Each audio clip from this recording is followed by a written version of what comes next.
Welcome to Novel Hours Emergency Live. Emergency. I want to say it's breaking news, but it's not good news. I mean, the internet was on fire yesterday. I mean, Laura, what was happening? So I received a tip from our friend Kelly, who is mostly comes to our bookish sessions, just like what is going on, and sends me the statement from a designer saying that she's not want to be affiliated with a certain book that she helped design the cover. And then I went to Threads and I was like, okay, well, let's just figure out. First, I look at the book on Goodreads and I see, oh, it's a challenging book. It's a book that will be banned. And then Threads was like interested where like all the receipts are coming in, everything from statements, from excerpts, from reviews, from issues, from people trying to call Amazon and taking the book down, to the point where we found out that this author was an author from another pen name, and we discovered what the pen name would have been. So the internet has been on fire, has been going deep down, and just trigger warnings. This is a very sensitive topic. If you, Yes. yeah. So before we even get into that, needless to say, the internet has been on fire yesterday. Laura definitely tipped us off in the group chat. If you don't have a group chat, what are you doing? But you can subscribe to our channels because we are like the internet's group chat, because we're always going to keep you in the loop. But before we get going, we have lots and lots and lots of trigger warnings. So if you are sensitive to any of this, I advise you it's not worth it. Really, truly, it's not worth it. Sign off. Please protect your space, protect your mental health. I know I can be comical, but this is very, very serious. We have PDO in here. We have CSA in here. We're going to also be talking about non-consent. There might be some possible R-ing. There are things we're going to be talking about. It's very, very, very heavy. So again, please protect your health, your mental health, protect your space. If you're a survivor, listen. Personally, I get this. So I'm telling you, protect your space and don't engage in any content related to Tori Woods. Okay, don't do it. Don't do it. But what we are going to do today is we're going to break things down. We're going to share some of the background of everything that we gathered that happened. Well, the book was released on March 16th. We're going to break that down. We're going to break down the release. We're going to get into the apology tour. We're going to get into everything that happened before the author removed their social media page.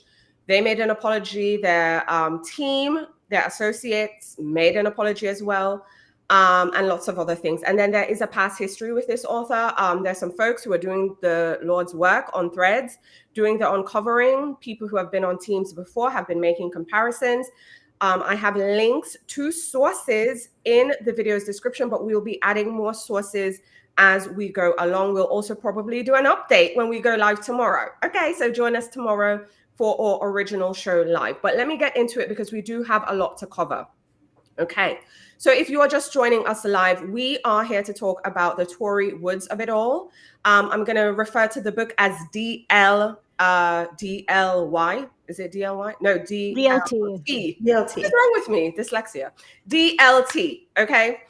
We're here to talk about Tori Woods' DLT and just everything that is surrounding the book. Now, the book was originally released on March 16th. It was available on KU, ebook, and paperback. Okay. There is a summary on the back of the book. The author also included a graphic on social media about both main characters, Lucy and Arthur. I am not going to read it, but the screen grab is up on screen. So if you're watching the replay crew, just pause and read, but I'm not going to do that today. The book has since been taken down on Amazon ebook version. And then for the paperback version, it is saying, unlimited copies, it is not available. It is still up on Goodreads. Obviously, people are reading and reviewing the book still. So that is still there. But before we even get into just everything with the DLT, it is clear this author has a history of writing books with similar content. Okay, we have this book up on screen. Again, just look at the screen. I'm not, mentioning the names. And we also have this other book as well. Clearly, they were on the verge of kind of doing a series. But getting back to DLT, which is a book that is in question, that is in problem, that is at the center of all this controversy. There is a particular section in the book. Again, I'm putting it up on screen. Take care of your mental health if this is triggering to you. But this is a particular line where an off the cuff comment was made about a 3-year-old toddler. That is the main problematic line. Again, if you're watching the replay crew, just hit pause and take a look there. But that is really the excerpt that set the internet on fire. Now, before we break down everything else that was going on, again, the internet was ablaze last night. The reactions were wild. Francesca, just on a reactionary level, I mean, how did you feel? Like, what were your initial thoughts when you saw essentially the internet on fire about this whole thing yesterday? I mean, I think especially because by the time we caught up with it, a lot of these receipts were already out there and that excerpt was already out there. So it was pretty stomach churning stuff for sure. And then also putting that together, the context of having read that with the cover, like the two together, really off-putting, really off-putting. I know that there's not a lot of safeguards when it comes to indie publishing, so these things will get out there. But yeah, yes, but let's be fair. This author also had an editor that they were working with, which we're going to get into that as well. But sticking just to the reactions, I mean, Laura, what was your reaction? Because again, you brought the tea to the group chat. Okay, thank you, Kelly. Kelly, our friend, hey girl. I hope you come join a gossip session live soon. But what was your reaction when Kelly dropped this in the group chat? I wasn't shocked. I was like, and I took my role as an investigator. I do this for a living. So I took my role very clearly of gathering the facts, not making conclusions. I had an idea why things were going. And then I think Francesca says this author may have done this before, may have pushed this edge. This is not, it hasn't been brand new. And so I went back to the author specific. I went back to the authors, like, who is this author? Like, what assumptions can we make? And then go and gathering the facts of what was going on. But I was so sick to my stomach because this is an incredibly triggering topic. And it's just, I had to separate myself from it and try to be an investigator, gather all the data, and then trying to make assumptions while taking care of myself mentally. It's not easy. And so if you feel triggered, it's okay. Just know that Tori Woods is a do not read list. And we'll tell you the other pen name. We'll maybe put them in the description so these are do not read lists. Yeah. Just you can step aside. But this is incredibly triggering topics, and the fact that it gets published, and that people read it, it's like you're creating harm to the community. Yeah. And you're creating harm to not just the individuals who are affected by it, but you create harm to the genre, like what people think of short, like romance, insta love stories. There's actually a market for it, and you're creating harm by putting this kind of book as a fun, quick novella to get yourself wrapped up. Yeah, absolutely. And that's something I really want us to talk about, is the harm to the genre, the harm to the trope. Because let's be real, okay? There is a market for, like you said, instant love. There's also a market for daddy content. I'm not going to use the word that I know people, use. Again, we're on YouTube. We don't want channels being flagged.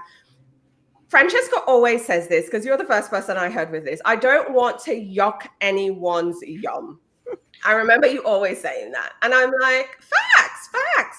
There is a place for this, but clearly this author crossed the line. I mean, I know, again, you have been reading romance forever as well.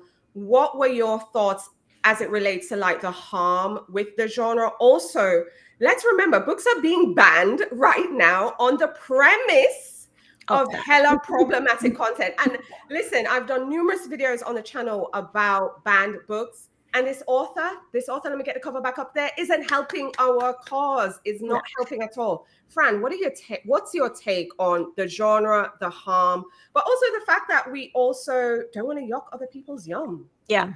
Well, actually, I think it's twofold, right? Because the harm is done to the genre, because there is a whole segment of daddy, X Content. word, and that I also feel there is harm to the community, because that is actually also a thing in the Mm-hmm. X community that we can't say the word. But I think that that also harms the community itself, because again, people are just kind of saying certain things are okay and certain things are not. But like, I don't particularly read those daddy content books, but there's people that do, and as long as everybody's okay with it, and everybody's fine and they're enjoying it, that's fine. So I think that does do harm to the book space, to that particular subsect of the book space. And I'm the first one to say, like, we shouldn't be policing what people are enjoying as long as everyone's fine with it. But also again, the community itself, like the real community, because the more we create a stigma around it, the people that do enjoy that in real life, they have their own thing. And then I think it also will come back to the fact that there's there's lines that a lot of times we're not going to see until we are exposed. Like, this had to get published for somebody to see it. But I also want to point out the responsibility of whoever's hands are going to touch that before that happens, because especially in the indie space, there's a lot less hands going through it. When we're talking publishing and publishers, people are looking at it.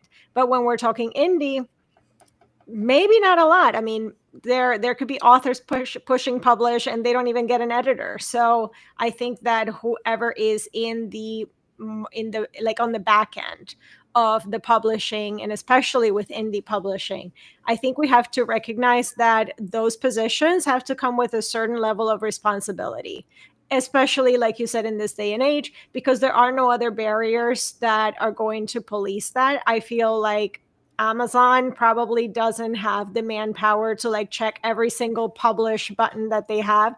They will probably have certain filters for words, but reading back on that excerpt, it probably wouldn't have been caught because it's on context. It's not on particular words that where they are triggering it. So I think that whoever had their hands on it first has to have that responsibility to protect the community, because it is doing also harm to the genre at large. These things are getting banned because there is this context that this is the kind of material that's being put out on all fronts. So at the end, it's going to do harm to the whole genre, to the romance genre at large, and to books at large. Yes, I think the genre, I often say the lifestyle as well. Mhm. Look, at the end of the day, once we have everyone who is above board, you know what I'm trying to say? Everyone's above board, everyone is consenting, everyone is of a certain age, we should be fine. Yeah. But it's when it straddles the line, and then when it crosses the line, that's when we get into mucky territory. Now, Francesca did say, and this is very important, that everyone who touches the book should have some level of responsibility in ensuring that, hey, the book is good to go.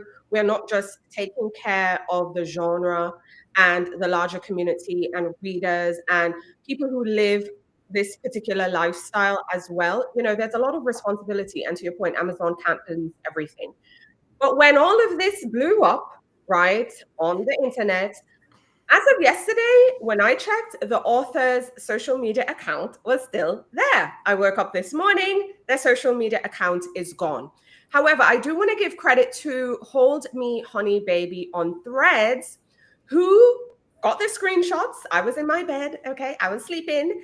But Hold Me Honey Baby got the screenshot of the author's apology before it disappeared with their account from social media. So first, it starts with an announcement, carousel cover, and then we get into the apology. I will be reading the apology because I think this is very important. The author goes on to say, I think there has been a huge misunderstanding. DLT is definitely not promoting or inciting anything ever to do with CSA or PDO, which I'm not going to say. What is being said is grossly disturbing and breaks my heart as well as makes me sick. DLT is fictional and is meant to represent the DDLG world. I understand where I went wrong, and that is why I had removed it from Amazon this morning. What happened between these characters, yes, started at a young age. No in happened while she was young. Yes, there were thoughts, and I can see how that is frowned upon. Nothing happened like that until she was of age. I know nothing that I say is going to change or fix what I've written. There are, however, 3 innocent people who have been caught in the crossfire, and it needs to stop. Georgia, Misha, and Ashley, along with their businesses. Pixel and Quill Studio, cover designer. Mish Taylor, PA, graphics. And Ava, book editing, editor. The next slide says, these ladies were under no impression that I was Lauren Ashley writing as Tori Woods. I reached out to these ladies to work with them as Tori and only as Tori. Georgia was my PA for Lauren Ashley and had only ever read half of my very first book and decided it wasn't for her. This is why she became my PA, because she was honest. G has raised concerns with me about people mentioning her arc form. This was copied from a template, hence why they all look the same. Misha Taylor has read a couple of my books, but not this one in particular. Neither of them knew to the full extent what was in this book. Ashley edited this book. She had asked me some questions, and in my replies, I wasn't entirely truthful. She did not read over my final manuscript, which became the published, now unpublished version. I am so sorry that I wasn't who I said I was, and I'm sorry for the content in my book. And I'm even more sorry that this was missed as a trigger warning. I will be removing myself from the book community. If I ever get back to writing, I will not hide who it is, and I will make sure people I work with know the full content of my books. However, I don't see that happening. I am so sorry. That is the end of Tori Woods' apology for her DLT book. Now, I'm not going to read the full apologies in context, but the PA did put out a statement wishing to clarify their professional relationship with the author. They mention what their role is, and they want to make it absolutely clear they had no involvement or knowledge of the content within the book. This is the PA's announcement on screen. Then we have the designer's statement, who has mentioned that they woke up to death threats, nasty messages, comments, and everything. And long story short, they have cut ties with the author effective immediately. They mentioned they did not know the content inside the book. All they did was design the cover. They got some basic information about what is inside the book in order to design the cover, but not the full details. And they're also declaring they're not okay with PDO and all the other things because, again, they had no idea. And then the last statement is a statement from the book editor. The book editor made a statement on social media as well, saying they worked on the project last year. They're deeply ashamed. They have nothing against people who write taboo romance. They do provide feedback. That is a part of their services for which they're hired. The author doesn't have to follow their advice. They did mention that they gave alarming feedback to the author, that it needed to be rewritten and removed. She had questions around the comments. The author confirmed that, hey, I did take the advice and do all that stuff. The editor said she did not read the final product. This is very important. The editor did not read the final product, but mentioned that they were told that it was removed from the overall content. They do accept their involvement in the project. With hindsight, they're sorry. And instead, they're going to, trust their instincts moving forward. They're sorry to the book community, and they don't condone anything. Again, that was the apology tour for the DLT book by Tori Woods. I mean, Francesca, I know that was a lot to take in. A lot to take. A lot of thoughts. But in summary, we have the author's apology, we have the editor's apology, we have the cover designer's apology, and we have the PA's apology. What is your thought on this whole apology tour? I mean, with the author's apology, there's really not much to say. I just kind of blanked out as soon as she said that, yes, the thoughts were there, but they didn't do anything until, they were of age or whatever. But the fact that the thoughts are there is the problem. Like, how are you? She's literally stating the problem in the apology, but she's not getting it. That Yeah, I don't know. I don't know if she has watched Olivia Benson. I'm a long time viewer of Olivia Benson SVU. It is my go-to comfort show. Like, I absolutely adore that show. And I'm like, if Olivia Benson has seen this, oh my gosh, she will get ADA. She will go arrested. Like, they actually have an episode of someone who had the thoughts, and they actually go through trial. It's a whole different storyline. But like, and I feel like it's even harder to see because as a woman trying to justify, and I'm like, it's fucking patriarchy. Sorry to curse, but it's patriarchy. Like at its work. And like, why are we giving power of someone that? it's wild that the connection was not. It was not clicking. I'm like, the apology. The apology is proof that the author does not get it. No. Now, if you're a Housewife fan, clankety clank, okay? Clankety clank. We know what that means. Clankety clank. Also, something else that I think is worth mentioning is how the editor was saying something about, well, I don't have any problem with people writing taboo or whatever. Again, it does such a disservice to keep referring to it as this being part of that, because completely different. They're not the same. Completely different. I mean, and over the years, we've seen plenty of books that, get called out for having an underage main character and all this. And sometimes there could be a very close line that they're straddling, and other times but it's a toddler. And then, okay, other thoughts. The cover designer. Well, all of them, right? So with the exception of the editor, I'm going to refer to the PA, the cover designer, and all of that. I can understand that they don't have access to stuff because I have worked in PR for books. So I know that a lot of times, I've also done graphic design for some authors. A lot of times you don't have the context. They just tell you, or they may just give you a quote and you got to do a graphic. They may just give you like, this is what I want specifically on the cover. Like, she might have just gotten details on, this is exactly what I want on the cover. Do I think that for the cover designer is like, would be immediately a red flag that it's got the like the baby letters? Maybe not, just because it could be a play on the fact that it's the daddy stuff. So I don't think that it would have been an immediate flag, knowing that this is the kind of books the author has done before and she's worked on her covers before. So I give her the full grace, because a cover designer is not going to read your book to design the cover. No. So that's just not going to happen. That's not how they work. I mean, there might be a few that do, I don't know, but I mean, in general, that's not how they work. Otherwise, they wouldn't be able to do enough covers to support themselves. No. And the same goes for the PA. A lot of times they don't have access to everything. So it's not necessary that they would have seen it.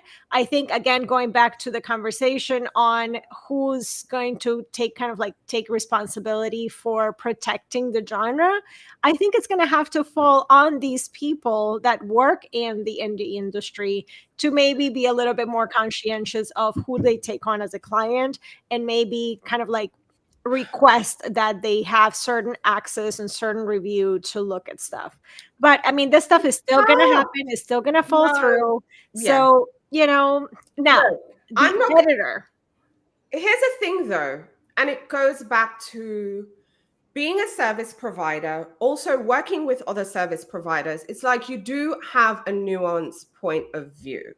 Okay, not to bring it back to Housewives, but it was a big argument on the latest Atlanta about a brand ambassador, an influencer essentially, wanting to set up a whole photo shoot for a brand which she does not own, right? And then she's confused why the owner is mad.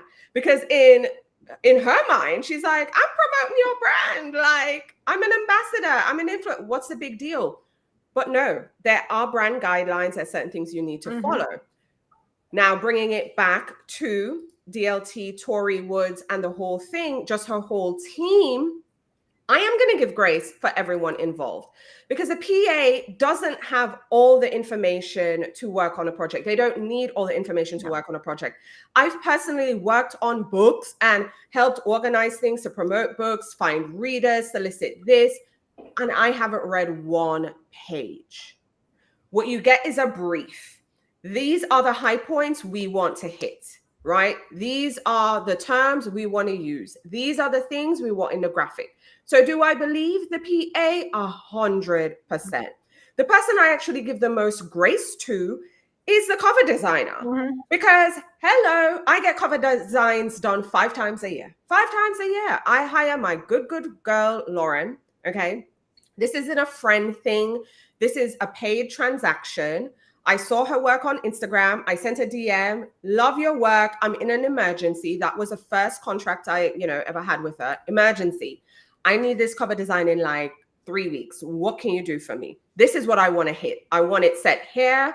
I want this amount of people. I want this in a little background. This is a color palette I'm going for. You can infuse a little of your imagination, but I gave her bullet points. And I can pull all my emails with my bullet points saying, this is what I want to hit. I just did my spring guide. I told her secret garden meets she shed in the backyard. I want someone inside reading. I want this. You know what I'm saying? Does this girl have any idea what I'm putting inside my thing? Absolutely not. She doesn't need that. So that's what I'm saying. I'm also going to give grace to the cover designer. Yeah. The last person who is the most questionable, I will admit, is the most questionable, is the book editor. But according to the book editor, look, nothing against people who choose to write these things, but then she also pointed out, she made recommendations, and then the recommendations weren't followed. Right. So here's my thing now. If an author doesn't follow an editor's recommendations, right, doesn't follow it at all, and you're an editor, because again, I'm human, so I want to put myself in these humans' positions. If someone doesn't follow your recommendation and you didn't get the final proof to read to know if they followed your recommendation, I mean, what are you going to do? You're going to be in hot water anyway. Yeah. So how do book service providers, essentially, is my last thing, because we are influencers. We might get an opportunity to promote something one day. How do we protect ourselves, but also cover designers, editors, all these people? Because to me, this is sounding really scare. You know what I mean? How do you protect yourselves so when something goes left like this, you are not associated with it? I don't think you have a way to protect it, because if the author that hired you doesn't follow, unless, I mean, the only thing that she could have done differently is I put a clause in her contract that means that she has to review the final proof before it gets published. And if the things are not followed, her name has to be removed from the credits. That's the only available thing. And even then, because this is indie publishing, that is just a line on a contract. And we all know how contracts work. That author could still leave you in there and could still publish something that you didn't review. And now you're going to have to legally go and fight that author to get your name removed from it. And this all happened really fast. So there wouldn't have been any time for all that legal action to happen. So I feel like you're going to be in hot water no matter what.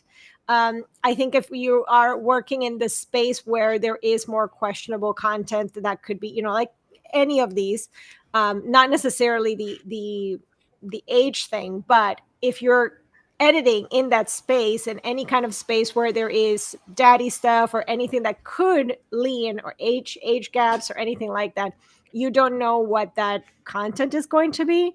So I think it's going to come down really to how much do you trust your relationship with the author. So I think you're going to have to really establish trustworthy relationships where you know that you're working with somebody that's going to value your feedback and follow. But at the end of the day, you're going to be in hot water no matter what, because nothing is guaranteed. Yeah.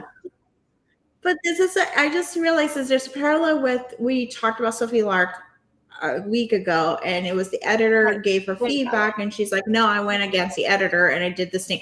Very different topics, but it's essentially the same thing.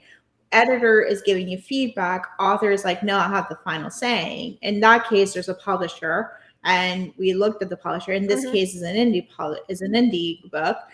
Doesn't have a publisher, but it's the same. Like, it's the author is like, no, I'm the writer, I'm the owner. I know this muse is happening. This is what it needs to happen. I'm very agree with the convictions, but by association, editors are likely to be affected. They're the most affected. They're the most affected.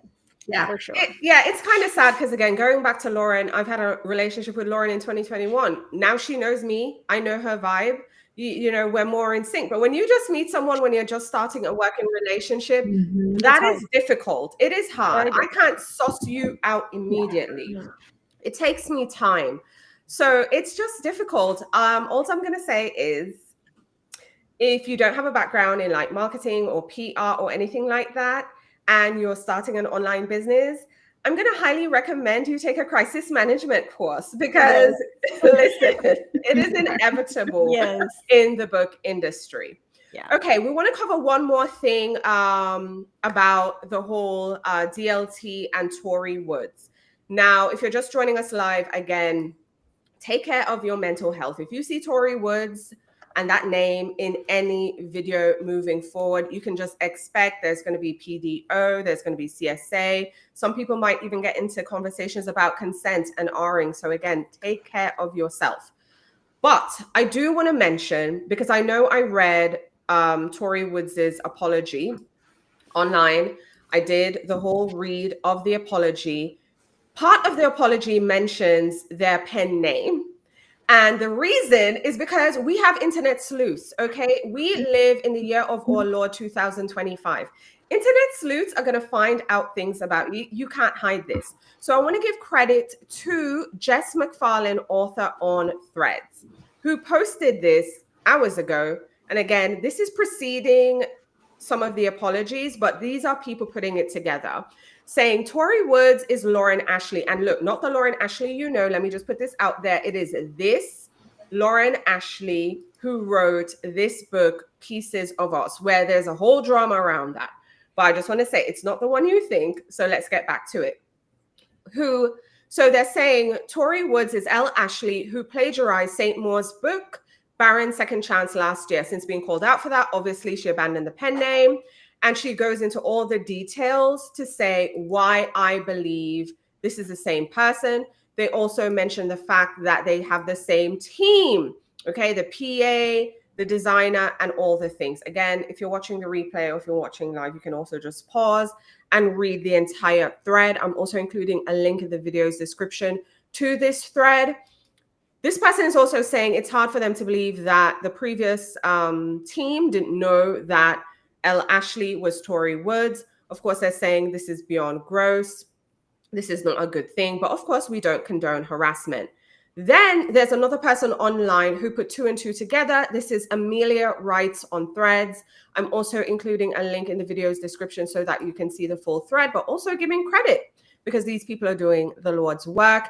Essentially saying they cracked the case on who Tori Woods is, that it's Elle Ashley, because Elle Ashley was accused of plagiarism back in 2024, just last year, and it disappeared, but the ARC form was not erased from their bio.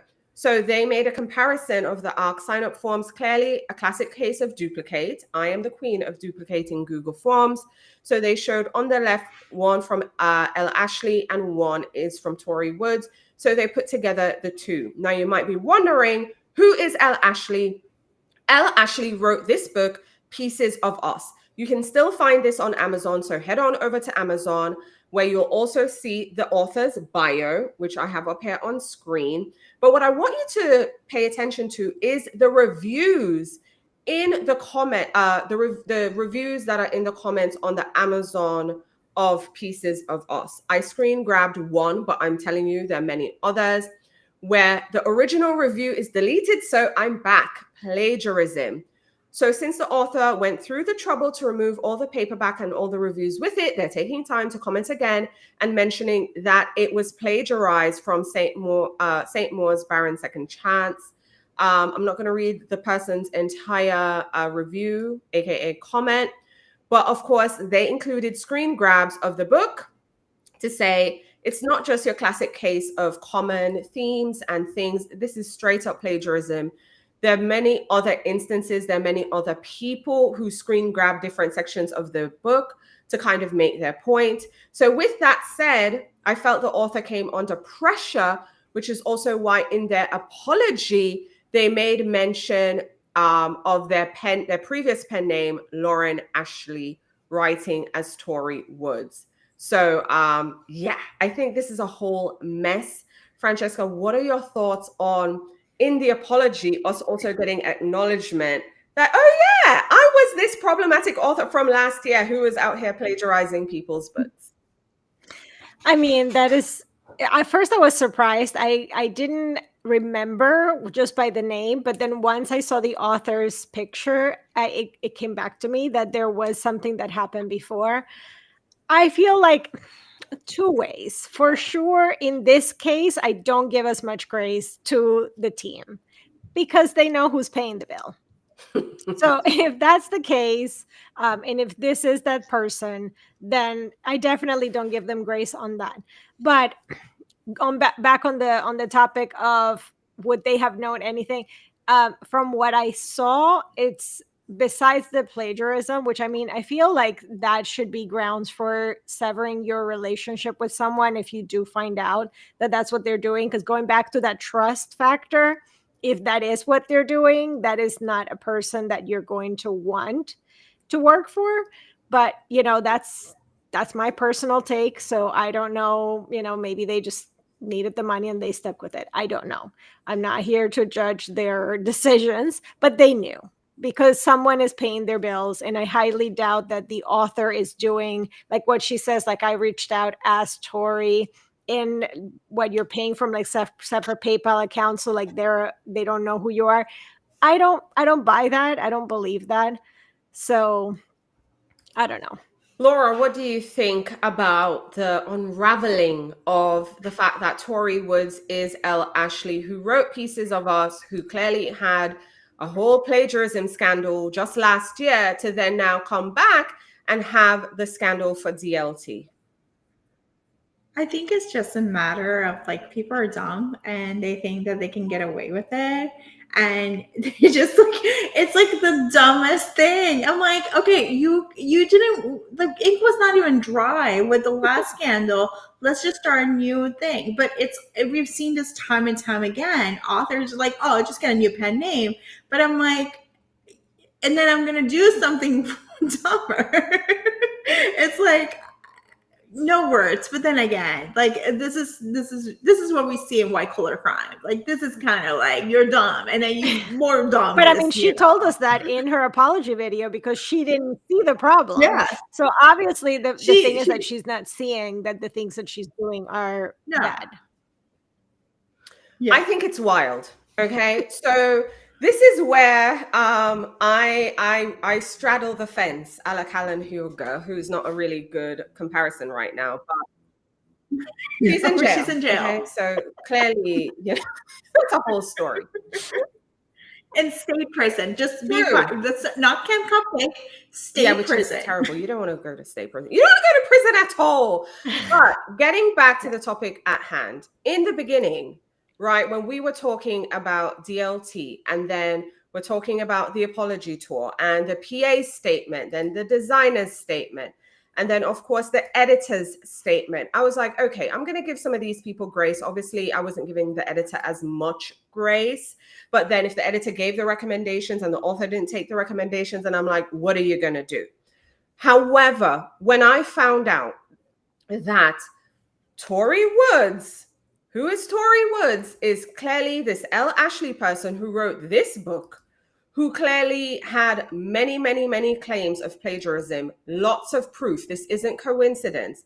Now I am looking at the content creators, I'm just going to call them content creators, service providers, sideways. I am looking at them sideways just because, to Francesca's point, unless this author really committed and they decided, okay, new LLC, new PayPal account, new everything, fresh start, which might be the case, then you might have no clue, maybe. But now it's getting really tough. I always feel sorry for people. Don't ask me why. I guess you have to cross me personally for me to cut you off. But yeah, I don't see how they had no clue. But also, I do understand it's a tough industry to work in. You know, you have bills to pay. I'm always talking about, I have bills to pay. I need to get paid. But clearly, unfortunately, they took a check from a wrong person. Yeah. Well, I think in the apology, she calls out the designer as saying she's actually my PA. She just didn't like the topics that I wrote. Like she throws people under the bus in Tori Woods' apology of people, and she's like, she didn't, trying to take the blame out of them, but at the same time, like, but she just didn't like what I wrote.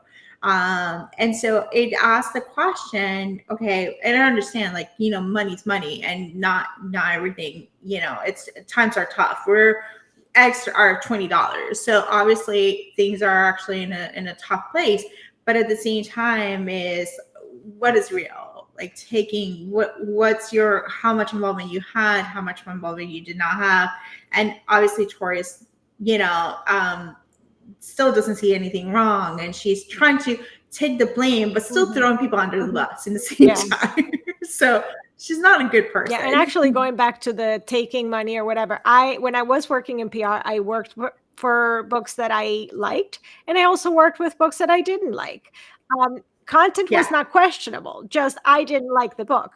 So I think that also will come, again, what I was saying before, it will come on the service providers to have a little bit of responsibility in what they associate with. So in that case, if the provider had specifically said, I don't like this thing, so then how about maybe go work in a different niche of the book community and find an author that you will, at least, even if you don't like the particular book, which is what I was doing, but you're still going to be okay with representing that person. So that's probably my 2 cents on that. I think it pushes the boundaries, because taboo, like they're like, it's taboo, but there are certain things where you have your own personal value line of what is acceptable for you to be associated and which one is not. Taboo is like a very like broad term, but there are certain things I'm like, in my values, I don't accept XYZ, and it's a hard decision. It's a pretty, like, you have to stand for your ground. But in terms of, don't sell out for something that may cause harm for others, like do no harm in some ways. Yeah, it's definitely difficult. But what I will say is, I also hope that these service providers, content creators, assistants, cover designers, editors, I hope they're taking care, because I also can't imagine what a pylon like that must feel like. I mean, I kind of know to some degree what it's like when everyone's coming at you, but to that magnitude, sending death threats, hate, and just really going off the walls. I mean, look, they're human. We all make mistakes. I hope they learn from this one. But I also think it's definitely going to be challenging moving forward, trying to work in this field. So for that, I feel very sorry for them. Yeah. But also, this is a wake-up call to other service providers. I'm just letting y'all know, nobody is safe. I'm not safe. I don't think any of y'all are safe. You never know, because you don't know who you're working for until something like this blows up. You really don't know.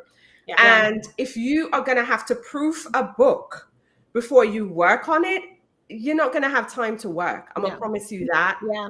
And it's going to be very difficult. So I'm never going to place unrealistic expectations on people. But, maybe wait. Maybe don't jump on their first book. Maybe don't jump on new projects. I mean, again, if you have the luxury to do that, do that. But if you don't, peace be with you, and sending good luck and energies your way. Yeah. And also, though, I do want to point out that even with all of this happening, death threats are never okay. Or documented. doxing, death Period. threats, any type of like, we do not accuse people. We gather facts, we present those facts, and then we can get the court or whatever it is, Amazon, to That's do it. the action. We're not the police. We're not the judge. We're not the executioner. That is not our job in the internet. This is not that our was job. actually one of my secondary reactions when you brought the whole thing to the text. I'm like, oh my God, this cover designer is getting death threats. Wild. Death threats is wild. Wild. So that's never okay. Yeah. Don't join an internet mom. You're not Don't the join popo. the internet mom. You're not the popo. You're not the judge. You're not the executioner. You're not any. You do not have power. You think you have power? You do not have power. You can gather facts. Call you can share Amazon. them, Like there you are can things call you can do. Do Amazon. the things you can do, but yeah. Yes. How about just You do not. how about no. this? You do this. You share the book cover, right? You share the excerpt, and you're like, beware. Have nothing to do with this author or this anything. Don't read this book. Let's report the book. I'm all about reporting the book. But personally attacking the people who were working on it, again, you don't know their background. I don't know about y'all, but working in corporate, you do something, that you're doing what you're told to do. Period. Yes. So corporate, your boss, because your boss has a boss and the boss's boss's boss. But you get down here, you the little person down here, well, I was. And they're like, this is what we want you to do. You're doing it, okay? You're working a job. So folks are not always responsible. Sometimes we have to give people chances, but also even when they do put out a statement, because again, let me be clear, especially if you're just joining us, they all put out a statement. The PA puts out a statement, the designer puts out a statement, and the editor put out a statement. But then people commenting, there's no way you didn't know, there's no realm of possibility. Yeah, And there is. listen, there is a realm of possibility. Big realm of possibility. Okay. And if you've ever done jury duty, they'll tell you, if you have any doubt, even if it's a little, you have to let the peoples go. You don't have to agree with their choices or what they did, but that is where reasonable doubt comes in. And I think there is doubt these people didn't read the book. I know firsthand of just me. I can spill my tea. I've worked on stuff I haven't read. I just don't have the time. They're just like, girl, can you do this? Can you organize this? Can you create this? Can you post this? These are the pointers. They send you things that you need to hit. And you're like, okay. And when shit goes left, I will be coming on the internet and saying, y'all, I did not know. This is what I got. These are my screenshots. These are my receipts. This is what they said. I didn't read it. Sorry. So anyway. Yeah. Any final thoughts, Fran? Now I think we've covered pretty much all of it. Laura? We cover everything, and we'll be back with more Listen, tea. odds are we are ending this live, and we'll be posting videos across the YouTube, the Facebook, the Threads, wherever you're watching us. We go live tomorrow for a regular live show, so join us tomorrow, 12 noon Eastern time.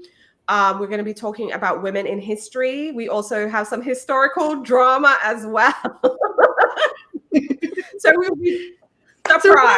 Listen, the book community is never short of drama. So we're going to come with that drama tomorrow. We didn't want to overload today. We just wanted to focus on the Tori Woods. There was a lot to talk about and discuss. But join us tomorrow for some legit book recommendations. So come for the legit book recommendations, but also hang around for the tea. We're going to be talking about some stuff that has been happening in historical romance. And then, of course, join us for our Substack after show. No after show today. But join us tomorrow for a fun time. See you at 12 noon Eastern time. Alrighty, everyone. Take care. Bye.